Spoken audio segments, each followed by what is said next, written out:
আমি ছোট থেকে শুনে আসছি তেঁতুল খেলে বা তেঁতুল গাছের নিচে হাঁটলে নাকি মেধা কমে যায়। এটা কি সত্যি? আমরা যারা শহরে থাকি তারা চিরুনির সঙ্গে উঠে আসা চুল ফেলবো কোথায়? ফরজ গোসলের উত্তম পদ্ধতি কি? বাচ্চা ডেলিভারির সময় ও পরে 40 দিন যে কাপড় মায়েরা পরিধান করেন, পরবর্তীতে সেই কাপড় ধুয়ে পরিধান করে কি নামাজ পড়া যাবে, নাকি সেই কাপড় ফেলে দিতে হবে? আমার জামাইয়ের অনেক রাগ, তার রাগ কমানোর জন্য কি করতে পারি? আমার সন্তান সবসময় অসুস্থ থাকে, মা হিসেবে সন্তানের সুস্থতার জন্য কি কি আমল করতে পারি? চলতি হিসেবে ব্যাংকে টাকা রাখা হলে তা অনিচ্ছা সত্ত্বেও কিছু অতিরিক্ত টাকা মূল টাকার সাথে যোগ হয়ে যায়, করণীয় কি? ছোট বাচ্চা যদি নামাজ পড়ার সময় সামনে এসে দাঁড়ায় বা খেলা করে, তাহলে কি তাকে সামনে থেকে সরানোর চেষ্টা করব, নাকি তাকে তার মতো খেলতে দিব? চলুন তাহলে আর কথা না বাড়ি আমরা প্রশ্ন উত্তরে চলে যাই সরাসরি। ফাতিমা রহমান লিখেছেন, বাচ্চা ডেলিভারির সময় ও পরে 40 দিন যে কাপড় মায়েরা পরিধান করেন, পরবর্তীতে সেই কাপড় ধুয়ে পরিধান করে কি নামাজ পড়া যাবে, নাকি সেই কাপড় ফেলে দিতে হবে? বাচ্চা ডেলিভারির সময় এবং পরবর্তীতে 40 দিন কাপড় থাকে, সেই কাপড়গুলো যদি নাপাক থাকে, রক্ত থাকে, সেগুলো ধুয়ে তো অবশ্যই তারা পবিত্র করে পড়তে পারবেন। এই কাপড় ফেলে দেওয়ার কোনো কারণ নেই। যদি সেগুলো পরিচ্ছন্ন করে পড়ার সুযোগ থাকে অবশ্যই তারা পড়তে পারবেন। ফাহমিদা ইউসা ইয়াডি থেকে আপনি লিখেছেন, আমার সন্তান সবসময় অসুস্থ থাকে, মা হিসেবে সন্তানের সুস্থতার জন্য কি কি আমল করতে পারি? এবং ফাহমিদা, আল্লাহ তাআলা আপনার সন্তানকে পরিপূর্ণ সেবা দান করুন, আমরা দোয়া করি। মা হিসেবে সন্তানের সুস্থতার জন্য আপনি তো সাধারণভাবে দোয়া করবেন, দোয়া কবুলের যে সময়গুলো আছে সেগুলোতে আলাদা করে দোয়া করবেন। মা বাবার দোয়া সন্তানের জন্য অনেক বেশি উপকারী। এর বাইরে তার রোগ নির্ণয়ের জন্য ট্রিটমেন্ট করা অথবা রোকিয়ার ব্যবস্থা করা, সেটা আপনি করবেন ইনশাআল্লাহ। পাশাপাশি জমজমের পানি পান করাতে পারেন যদি সুযোগ থাকে। সকালে আজওয়া খেজুর খাওয়ানোর চেষ্টা করতে পারেন খালি পেটে, এটিও শেফা হিসাবে কাজ করে। কালোজিরা, মধু, এগুলো শেফার কাজ করে হাদিস থেকে সুস্পষ্টভাবে এবং বিশুদ্ধভাবে প্রমাণিত। সো এগুলো আপনি তাকে নিয়মিত করাতে পারেন এবং সেই সাথে আল্লাহ তাআলা আপনাকে এবং সন্তানকে যেন সবার এর তৌফিক দান করেন, সেটা আমরা করছি। জান্নাতুল ফেরদাউস আপনি লিখেছেন, ছোট বাচ্চা যদি নামাজ পড়ার সময় সামনে এসে দাঁড়ায় বা খেলা করে, তাহলে কি তাকে সামনে থেকে সরানোর চেষ্টা করব, নাকি তাকে তার মতো খেলতে দিব? যদি সে আপনার খুব বেশি ডিস্টার্ব করে তাহলে সেক্ষেত্রে আলতোভাবে সরাতে পারেন, যাতে আমলে কাসির না হয়। অর্থাৎ আপনি সরাতে গিয়ে আবার এত বেশি মুভমেন্ট করলেন যে আমলে কাসির হয়, এরকম যেন না হয়, সেই জিনিসটি খেয়াল করতে হবে। আর যদি সেটা না পারেন তাহলে, বা এত বেশি মুভমেন্ট না হয়, বরং সে যেটা খেলছে সে খুবই হালকা পাতলা খেলছে, এরকম যদি হয় তাহলে সেক্ষেত্রে তাকে তার মতো খেলতে দিবেন। আপনি অযথাই তাকে ধরতে গিয়ে নিজের নামাজের মনোযোগ নষ্ট করা কিংবা নামাজের যে কাইফিয়ত, নামাজের যে অবস্থার মধ্যে আপনি আছেন সেটির পরিবর্তন করতে যাবেন, সেটার প্রয়োজন নেই। তাহারাত তানি আপনি লিখেছেন, আমরা যারা শহরে থাকি তারা চিরুনির সঙ্গে উঠে আসা চুল ফেলবো কোথায়? বাইরে ফেলার পর ময়লা ফেলা লোকেরা বিক্রি করলে কি আমাদের গুনাহ হবে? কেউ যদি কুড়িয়ে নিয়ে বিক্রি করে তাহলে আমাদের গুনাহ হবে না। তবে আমরা চাইলে আমাদের আশেপাশে যেখানে খুব বেশি আপনার ময়লা নয়, ড্রেন ইত্যাদি নয়, খুব নোংরা জায়গা নয়, সেরকম জায়গা আমরা ফেলে দিতে পারি এবং সেই জায়গাগুলো আমরা খুঁজে বের করতে পারি। আবার প্রতিনিয়ত তো আর খুঁজে বের করা যায় না, তাহলে সেক্ষেত্রে আমরা কোনো এক জায়গায় সঞ্চয় করে রাখতে পারি। একসাথে হলে পরে কোনো মাটির নিচে পুঁতে ফেললাম বা কোনো জায়গায় ফেলে দিলাম, সেই কাজটি আমরা করতে পারি। মানুষের শরীরের কোনো অংশ বিক্রি করা জায়েজ নয়, এটা মানবতার অপমান। যার কারণে কোনো ব্যক্তি তার শরীরের কোনো কিছু, সেটা চুল হোক অন্য কিছু হোক, এগুলো বিক্রি করে এটা জায়েজ নয়।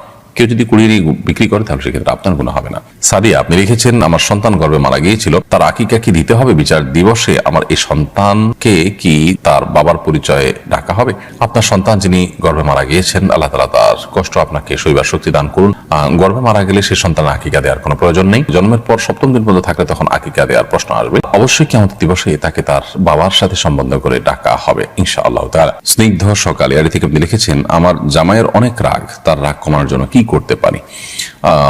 বদমেজাজ বা রাগ, ক্রোধ, এটিকে নিয়ন্ত্রণ করবার জন্য বা এটাকে দমন করবার জন্য প্রথমত আউযু বিল্লাহি মিনাশ শাইতানির রাজিম, এটির পাঠ খুব বেশি কার্যকর। বেশি বেশি আউযু বিল্লাহি মিনাশ শাইতানির রাজিম পাঠ করলে সাধারণত মানুষের রাগ নিয়ন্ত্রণ করা সম্ভব হয়। তিনি যে সমস্ত খাবার খান, যে সমস্ত পানীয় গ্রহণ করেন, সেগুলোতে আপনি 7 বার আউযু বিল্লাহি মিনাশ শাইতানির রাজিম পড়ে পড়ে ফু দিয়ে তাকে খাওয়াতে পারেন। এটা অভিজ্ঞতা দ্বারা প্রমাণিত যে অনেক সময় রাগ প্রশমিত হয়। তাছাড়া ক্রোধ দমন বিষয়ক বিভিন্ন মোটিভেশনাল স্পিচগুলো তাকে শোনাতে পারেন এবং এ বিষয়ে ভালো ভালো বইও আছে, সেগুলো তাকে দিতে পারেন। আল্লাহ তাআলা তার ইসলাহ এবং সংশোধন নসিব করুন। হৃদয় আপনি লিখেছেন, মাগরিবের জামাতের আগে কি আসরের কাজা নামাজ আদায় করা যাবে? মাগরিবের জামাতের ঠিক আগ মুহূর্তে যদি হয়, সূর্য ডুবছে তখন করা জায়েজ হবে না। সূর্য ডুবে গেছে, মাগরিব রক্ত হয়ে গেছে, তারপর চাইলে আপনি কাজা করতে পারেন যদি সুযোগ থাকে। আর না হলে সূর্য ডুবার যথেষ্ট আগে, ধরুন সূর্য ডুবার 15 মিনিট আগে, 20 মিনিট আগে আপনি আসরের নামাজ কাজা থাকলে সেটি পড়লেন, সেটি আদায় করতে পারেন, কোনো অসুবিধা নেই। আহমেদ রবিন খান আপনি লিখেছেন, শিক্ষকরা যদি শরীরের কোনো স্থানে প্রহার করে তাহলে সে স্থান কি জান্নাতে যাবে? এটা ছোটবেলা থেকে শুনে আসছিলাম। একেবারে কুসংস্কারজনক কথা, ছোট পোলাপানকে প্রবোধ দেওয়ার জন্য, সান্ত্বনা দেওয়ার জন্য জাতীয় কথা বলা হতো, কিন্তু এরকম কথা বলা অনুচিত এবং ভুল কাজ। কর্ম হাদিসের নামে মিথ্যা কথা বললে সেটি ভয়াবহ গুনাহের কথা, সেটি থেকে আমাদের বেঁচে থাকা কর্তব্য। শিক্ষক কোনো জায়গায় প্রহার করলে সেটি জান্নাতে যাবে, জাহান্নাম থেকে মুক্ত থাকবে, এরকমটি ভুল কথা। এরকম যদি হতো তাহলে পুরো শরীরে শিক্ষককে দিয়ে হালকা পাতলা করে পিটিয়ে জাহান্নাম থেকে মুক্ত আমরা হয়ে যেতাম, খুব সহজ একটা ওয়ে হতো, তাই না? এরকম কোনো কথা কোরআন হাদিস দ্বারা প্রমাণিত না, সম্পূর্ণ মন গড়া কথা। বিলকিস বানু লিখেছেন, চলতি হিসাবে ব্যাংকে টাকা রাখা হলে তা অনিচ্ছা সত্ত্বেও কিছু অতিরিক্ত টাকা মূল টাকার সাথে যোগ হয়ে যায়, করণীয় কি? অতিরিক্ত যে টাকাটা যুক্ত হয় আপনার সুদী ব্যাংকে, সেই টাকা আপনি সওয়াবের নিয়ত করা ছাড়া কোনো গরিব মানুষদেরকে দান করে দিবেন। আর সাধারণত চেষ্টা করবেন ইসলামী ব্যাংকিং এর সাথে যুক্ত থাকার। ইসলামী ব্যাংকিং এর সাথে যুক্ত থেকেও যে অতিরিক্ত টাকা পান সেটাও নিজে ভোগ না করাটাই হলো নিরাপদ। সেটা কোনো গরিব মানুষকে সওয়াবের নিয়ত করা ছাড়া দান করে দিবেন, ইনশাআল্লাহ আপনি দায়মুক্ত হবেন। শরীফুল ইসলাম শরীফ আপনি লিখেছেন, ফরজ গোসলের উত্তম পদ্ধতি কি? ফরজ গোসলের উত্তম পদ্ধতি, সুন্নাহসম্মত পদ্ধতি, সেটাই উত্তম পদ্ধতি। আর সুন্নাহসম্মত পদ্ধতি হলো যে শরীরের কোনো জায়গায় অথবা কাপড়ে নাপাক লাগলে প্রথমে সেই জায়গাটাকে আলতো করে ধুয়ে ফেলতে হবে, পরিষ্কার করে ফেলতে হবে। এরপর শরীর এবং কাপড়ের উভয় জায়গার নাপাক জায়গাটাকে ধুয়ে ফেলার পর আপনি 2 হাতের কবজি 3 বার ধুয়ে কুলি করে নাকে পানি দিয়ে মুখ ধুয়ে 3 বার ঠিক উজু করার মতো করে মুখ হাত ধুয়ে মাথা মাসে করে উজু করবেন। শুধুমাত্র উজুর যে পাও ধোয়ার কাজটা বাকি রেখে এবার আপনি গোসল করে ফেলবেন। গোসল করে আপনি ওয়াশরুম থেকে বের আসার সময় পাও টাকনো পর্যন্ত ধুয়ে বের হয়ে যাবেন। তাহলে সেক্ষেত্রে এটি হলো সুন্নাহসম্মত গোসল, অর্থাৎ উজু এবং গোসল একসাথে হয়ে গেল এই নিয়মে। আর এই নিয়মের ব্যত্যয় করে যদি আপনি ফরজ গোসল করেন তাহলে সেক্ষেত্রে গোসল হয়ে যাবে, কিন্তু সুন্নাহসম্মত না হওয়ার কারণে গোসলটা কারণে আপনি আলাদা সওয়াব পাবেন না, সুন্নাহ আদায় করার সওয়াব পাবেন না। আর ফরজ গোসলের ক্ষেত্রে মনে রাখতে হবে যে 3 বার কুলি করা এবং গড়গড়া করে কুলি করা, যদি রোজাদার না হন। রোজাদার হলে সেক্ষেত্রে গড়গড়া করবেন না, রোজাদার না হলে গড়গড়া করে কুলি করবেন এবং নাকে পানি দিবেন, যতটুকু সম্ভব নাকে পানি দিয়ে নাক ঝাড়বেন। তো এই কাজগুলো করে আপনি গোসল সম্পন্ন করবেন। তানজিম যারা আপনি রেখেছেন, আমি ছোট থেকে শুনে আসছি তেঁতুল খেলে বা তেঁতুল গাছের নিচে হাঁটলে নাকি মেধা কমে যায়, এটা কি সত্যি? এটার কোনো বৈজ্ঞানিক ভিত্তি তো নেই এবং কোরআন হাদিসের আলোকেও এটি প্রমাণিত নয়।